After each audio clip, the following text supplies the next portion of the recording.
My fork was halfway to my mouth when my phone buzzed. Unknown number. One message. Get up and leave now. Don't say anything to your parents. I didn't hesitate, didn't ask who, didn't ask why.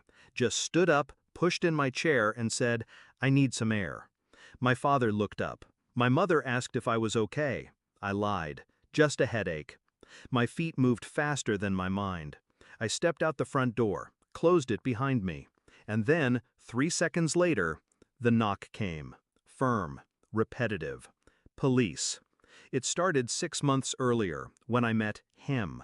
Dressed sharp, spoke soft, looked at me like I was made of light. He met my parents by the third date, helped my father fix the gate, told my mother her cooking reminded him of his late mom. They adored him, and so did I.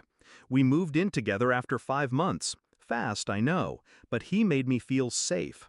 That was the first lie. It wasn't until after I found the burner phone that things unraveled. He was in the shower, his real phone on the counter, but a second one buzzed under the bed. Cheap, unregistered, hidden. I didn't snoop, didn't open messages, didn't need to.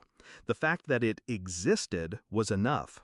That night he told me it was for work, said he had to use 2 lines for security reasons. I didn't argue, just watched him. The way his eyes blinked too slowly, the way he avoided mine. He kissed my forehead like he was sealing a contract, then went to bed.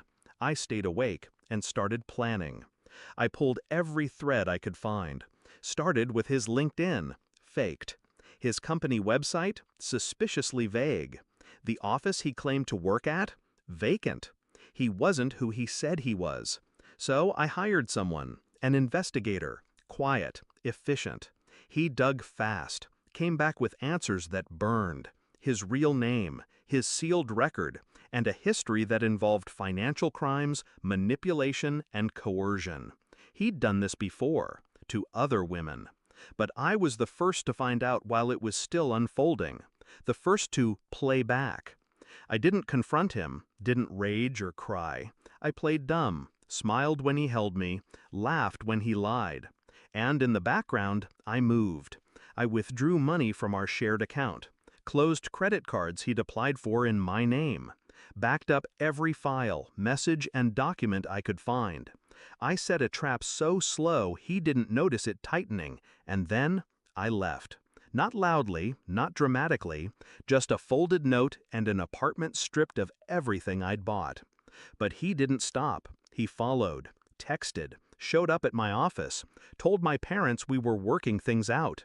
I blocked him, moved again, warned my parents to keep distance. They didn't listen.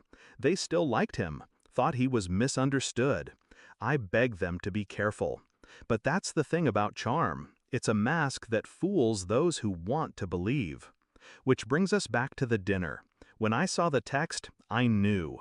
Someone was looking out for me. It wasn't a guess, it was a warning. Precise, timed, measured. I stepped outside. The knock followed.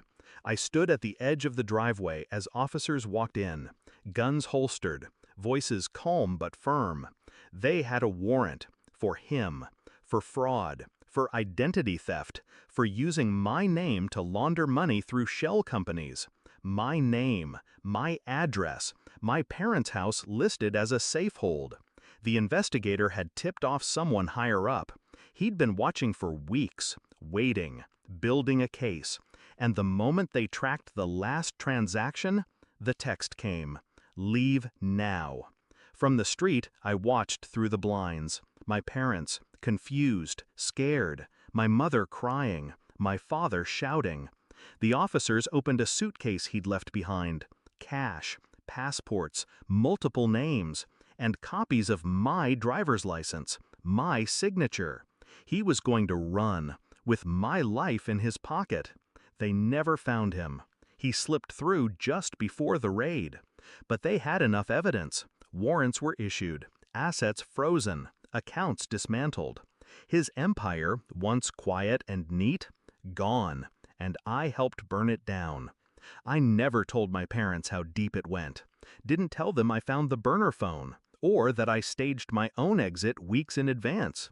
Didn't tell them I knew, or how close he came to using me as a pawn. They see me as lucky, as the girl who barely escaped.